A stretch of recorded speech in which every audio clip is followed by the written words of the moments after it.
दर्शक बंधु चतुर्थी राति रे ओडिया हीरो ज्योतिरंजन नायक देइछंती तांको पत्नी सिमरन को एते टंकार दामी उपहार।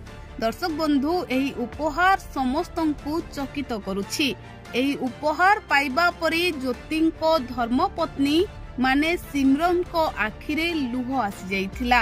हाँ दर्शक बंधु चतुर्थी राति रे एबे समस्त स्वामी माने तांको स्त्री मानंकु किछि ना किछि उपहार देबार परंपरा आरंभ होइछि।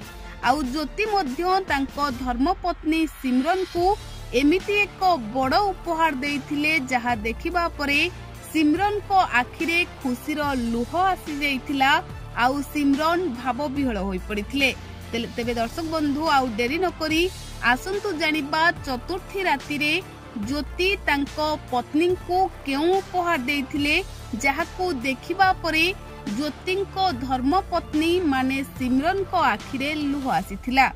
दर्शक बंधु ओडिया हीरो ज्योतिरंजन नायक बापा मांको ठीक करिथिबा स्थान रे विवाह करिसंती।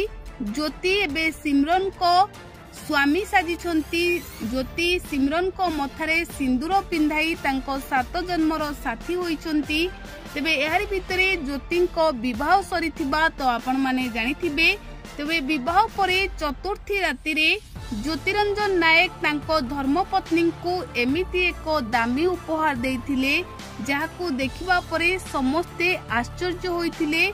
आउ ज्योतिंको धर्मपत्नी भाव विहल होई पड़िथिले। तेबे आपण माने जानिछंती ज्योतिरंजन जणे बहुत भल मनिष। तांको मुहरे सबुबेले स्मित हस थाए। आउ से समस्तंकु सबुबेले हसाउ थांती।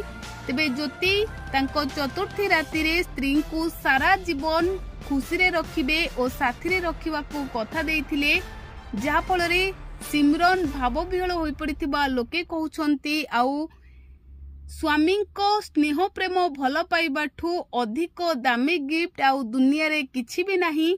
तेणु लोके कहउछंती कि ज्योति को एही उपहार सिमरन को आखिरे लुह आनी देइथिबो।